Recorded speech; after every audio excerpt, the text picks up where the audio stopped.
Aujourd'hui, on revient en effet sur la carrière de Gandhi. Né le 2 octobre 1869 à Porbandar, en Inde, il est issu de la caste des Vaishyas et élevé dans des valeurs hindouistes. Cependant, il apprend à connaître les autres religions et développe même une forme de tolérance envers elles.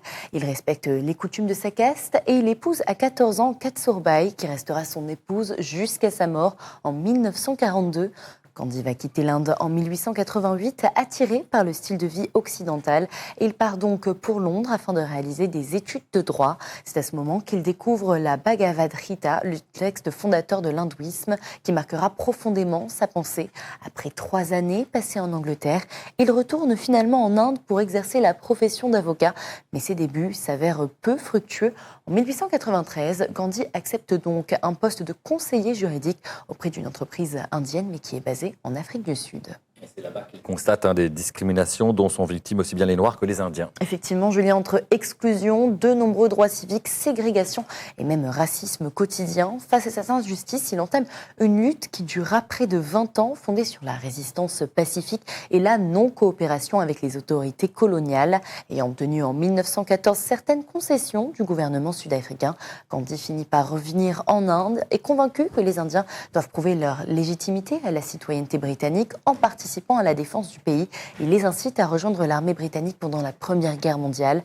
À la fin du conflit, cependant, il devient rapidement le chef de file d'une vaste mobilisation populaire. Des millions d'Indiens rejoignent son mouvement de résistance civique, boycott des institutions britanniques, refus de coopérer avec les tribunaux et les écoles coloniales. Son influence grandit si fortement qu'il est surnommé le Mahatma ou encore en français la Grande Dame.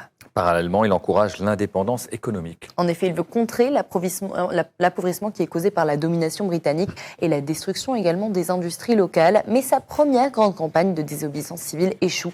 Et il est arrêté pour subversion en 1922 avant d'être relâché 2 ans plus tard.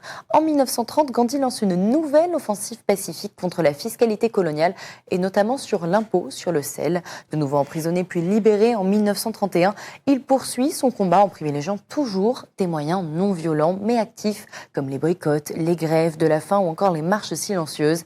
Il s'engage également pour l'égalité des droits, réclamant la fin du système des castes et la reconnaissance des intouchables.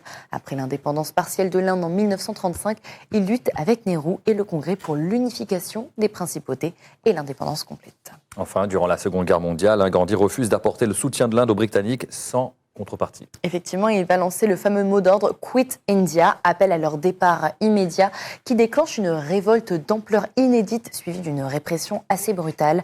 Arrêté en 1942, il est finalement libéré 2 ans plus tard pour des raisons de santé. Mais malgré son engagement, il ne parviendra pas à empêcher la création de 2 États distincts et indépendants, l'Inde et le Pakistan. Gandhi finira par être tué le 30 janvier 1948 par un nationaliste hindou.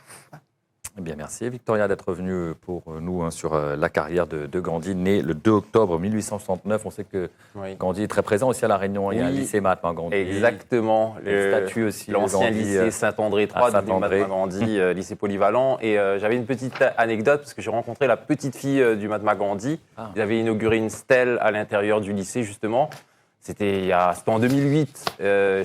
C'était pour un article, pour un magazine.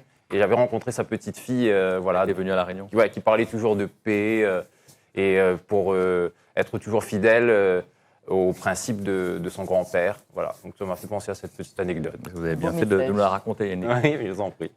Allez, on va marquer une courte pause dans le 6-8 ensemble. On revient juste après. On va faire un point sur la circulation avec la feuille de route, puis votre journal à 7h. À tout de suite.